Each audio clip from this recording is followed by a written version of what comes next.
আজকে আমরা দেখব প্রথম হইতাছে যে আপনার Adobe Illustrator থেকে 3D and Material নামে যে অপশন আছে ইফেক্টে যদি যাই আমরা দেখব যে 3D and Material নামে ইলাস্ট্রেটরের যে ইফেক্ট আছে এই জায়গা থেকে পর্যায়ক্রমে আমরা এই অপশনগুলো শিখব। এই জায়গায় যে অপশনগুলো আছে revolve, inflate, rotate, material, 3D classic, তো প্রত্যেকটা কিন্তু এই জায়গায় আছে আমার অবজেক্ট, ম্যাটেরিয়াল, লাইটিং, এরপরে যে রিভলভ আছে, প্লেন আছে, ইনফ্লাট আছে, প্রত্যেকটা অপশন এই জায়গায় আলাদা আলাদা উইন্ডোতে শো করতেছে। তো আমরা চাইলে যে কেউ এই জায়গা থেকেই রিভলভের উপর ক্লিক করলে আমাদের উইন্ডোটা শো করবে। আমি যদি ডিলিট করে দেই সেম ইফেক্টে যাব, এরপর 3D এন্ড ম্যাটেরিয়াল থেকে আমরা রোটেট বা 3D ক্লাসিক, ম্যাটেরিয়াল যে কোনো একটা ক্লিক করব।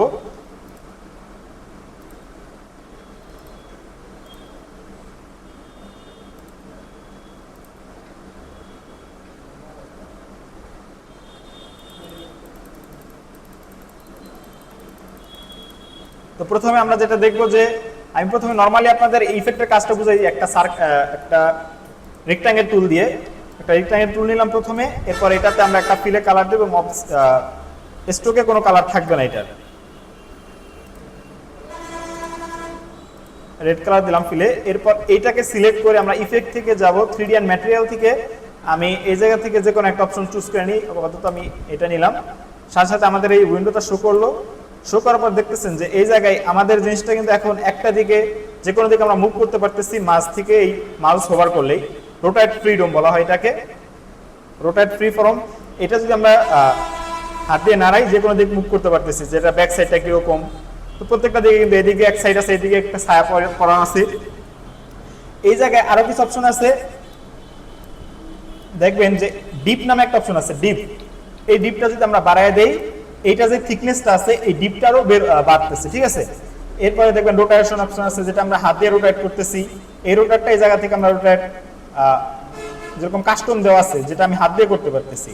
আর যদি আমি চাই যে হাত দিয়ে করবো না, এই জায়গা থেকে ফিক্সড একটা দেবো, এই ক্ষেত্রে আমরা এই জায়গা থেকে টপ, বটম বা অফ অ্যাক্সিস ফ্রন্ট এটাতে ক্লিক করতে পারি, ঠিক আছে। এবং আমাদের ডিপটা আমরা প্রয়োজন মতো কমায় নিতে পারি। গেল, এই বিষয়টা বুঝে নিলাম। এরপর আরেকটা জিনিস দেখবো যে টেক্সট নিয়ে যে লেখাটা হয় আমাদের,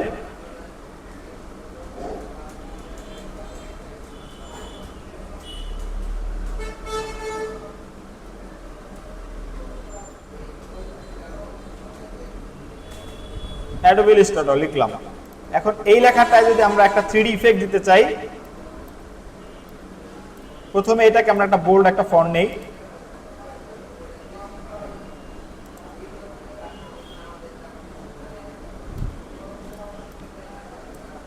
এরপর এটা কালারটাকে আমি রেড কালার নিলাম। নেওয়ার পরে এই জায়গা থেকে দেখবেন কর্নার ইনফল্ট নামে একটা অপশন আছে, এটার উপর আমি ক্লিক করি।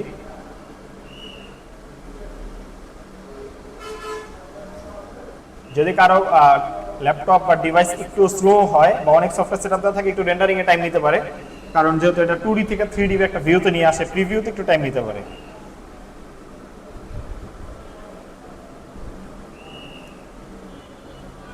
তো কিছু হয়তো বা বুঝতেছেন যে আমাদের এটা একটা আমরা যেটা বলি কার্টুন টাইপ যে সিস্টেম, এরকম হয়ে গেছে। লেখাটা চেঞ্জ করতে পারি আমরা যদি পরবর্তী এই অপশনগুলো দেই।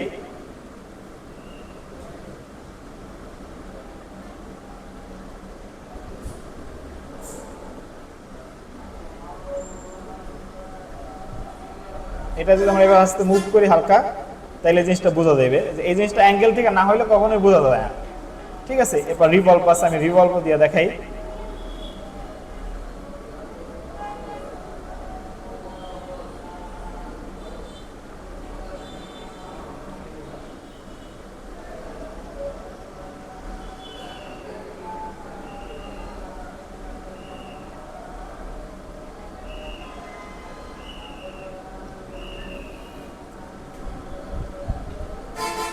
রিভলভ কাজটা করা হচ্ছে যে আপনার এইটাকে মিরর করি আমরা, যেরকম রিফ্লেক্টের কাজ করি সেম রিফ্লেক্টের কাজ করে, অর্থাৎ এক সাইড কাজ করবেন, পরবর্তী সাইড নিজে তৈরিটা ক্রিয়েট করবে, এরপর ওইটাকে হচ্ছে আপনার রিফ্লেক্ট করে দেওয়া। তো টেক্সট নিয়ে কাজ করার ক্ষেত্রে কখনো রিভলভের প্রয়োজন হবে না, আশা করা যায়। তো আজকে আমি ছোট্ট একটা কাজ দেখবো, সেটা হচ্ছে প্রথমে আমরা একটা গিয়ার তৈরি করব। গিয়ার বলা হয় কিসের, আমরা যে বলি চেনে চলে, চেনের মধ্যে চলে, রিক্সা বলি, বাইসাইকেল বলি, সাইকেল চলে, গিয়ার থাকে ওটার মধ্যে, যেটা চেন স্কোপ লাগানো থাকে। একটা গিয়ার তৈরি করব, তো সেটা হচ্ছে প্রথমে স্টার টুল দিয়ে আমরা নরমালি 2D তে তৈরি করি। এটা 20টা পয়েন্ট দিলাম। এরপর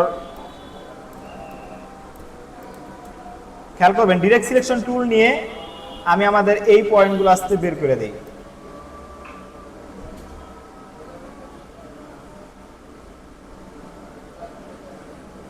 ক্লিয়ার? এখন এটা কালার তো মূলত হবে সিলভার, তো আমি এটা সিলভার একটা কালার দিই। সিলভার টাইপ যে কালার আছে আমার কাছে, আমি একটা সিলভার কালার দিলাম। এরপর কন্ট্রোল সি। এরপর আমাদের এই শেপটাকে আমি মেইড পয়েন্টে নিয়ে আসি অ্যালাইন থেকে।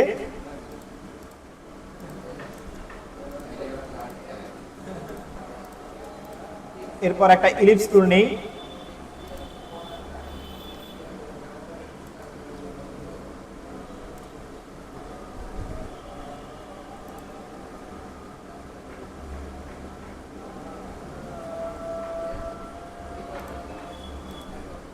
এরপর এটাকে কন্ট্রোল সি দিয়ে কপি করলাম। এবার কন্ট্রোল এফ দিয়ে আমি ফ্রন্টে পেস্ট করলাম, অর্থাৎ একটাকে কপি করে আর একটা তৈরি করলাম।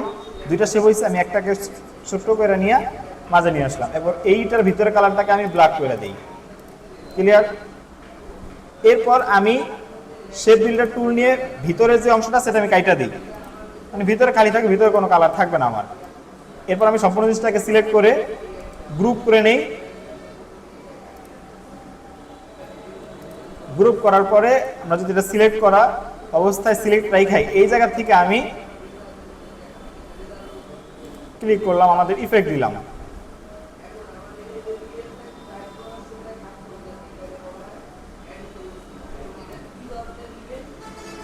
যদি আমরা ফলো করি, একটা গিয়ার বক্স হয়ে গেছে, যেটাতে আপনার আমরা বলি চেইন লাগানো থাকে। সাইকেল যারা চালায় তারা ভালো বুঝে যে চেইন লাগানো থাকে, এটাতে এরকম একটা গিয়ার বক্স হয়েছে। তো আমরা এরকম প্রথমে এটা তৈরি করা দেখলাম যে আমরা এটা তৈরি করতে পারি, এবং এটা যে থিকনেসটা আছে আমি চাইলে এটা কমাই নিতে পারি। এটা সিলেক্ট করে এই জায়গায় ধরো 50 দেওয়া আছে, আমি জায়গা থেকে 30 দিতে পারি। 30 পিটি দিয়ে এন্টার দিলাম, আমাদের থিকনেসটা আরো কমে যাবে। তো এইরকম কিন্তু আমরা চাইলে, এখন এটা অনেক লোড নিতেছে বা কাজ করতেছে, আমরা এডিট করতে পারতেছি। আমি যদি চাই যে ভাই আমার কাজ শেষ, ঠিক আছে, নরমালি ওয়েতে নিয়ে আসবো, তখন এটাকে অবজেক্ট থেকে আমরা এক্সপ্যান্ড অ্যাপিয়ারেন্স করে দিলে আমাদের ইফেক্টের কাজ শেষ এবং এটা নরমাল হয়ে গেল। ঠিক আছে, আমরা কোনোদিন মুভ করতে পারবো না, শুধু এখন 3D ভিউ দেখাবে যে না এটা 3D আছে।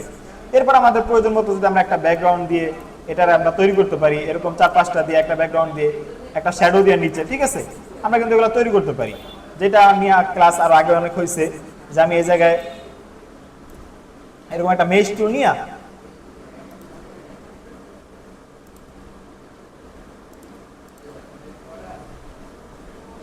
মেশ টুলটা নিলাম। এরপর আমার মাঝে সিলেক্ট করি,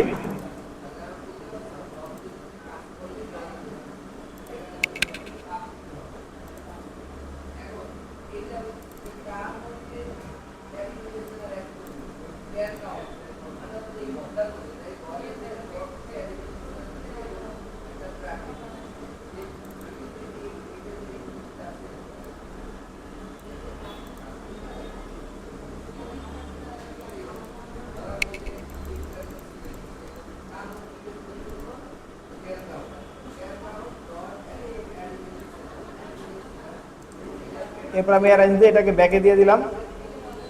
তো আমরা আমাদের প্রয়োজন মতো জায়গায় 2-3টা শ্যাডো দিয়ে দিতে পারি একসাথে।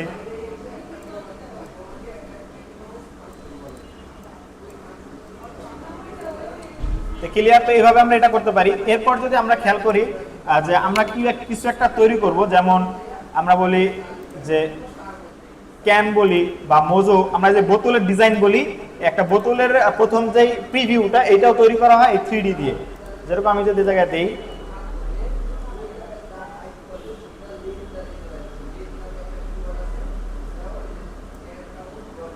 ঠিক আছে, আমি এরকম একটা মোজো নিলাম। এইটাকে যদি আমরা ক্রিয়েট করতে চাই, প্রথমে দেখেন আমি নরমালি একটা মোজোর পিকচার নিলাম।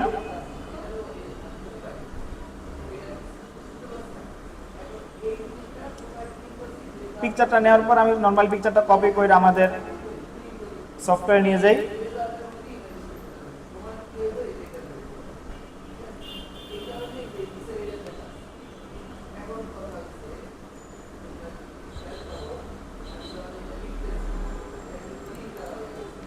এটা আমি কর্নারে রাখি।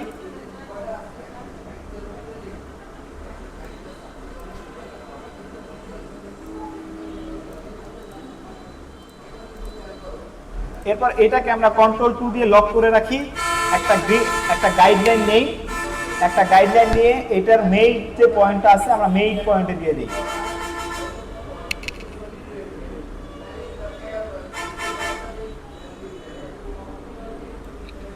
মেইন পয়েন্টে দেওয়ার পরে আমি নিব পেইন্ট টুল, আমাদের প্রয়োজন অনুযায়ী ড্রয়িং করে নিব এখন এটাকে।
দিলাম এটা শেষ করে।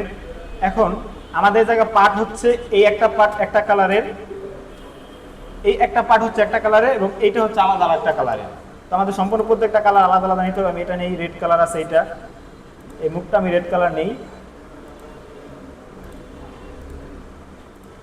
এরপর এই জায়গায় এই উপরে কালার হচ্ছে একটা, তো উপরে কালারটা আলাদা, এর জন্যই এই জায়গা থেকে আমি এই কালারটা আলাদা করে দিই।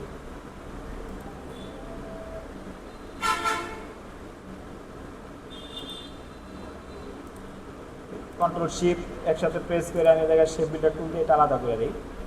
এই জায়গায় এটা আলাদা এবং এই জায়গায় এটা আলাদা।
মানে মূল বেতনের 50% থাকে হাউস মানে ঘর ভাড়া আরো যোগ হইবে।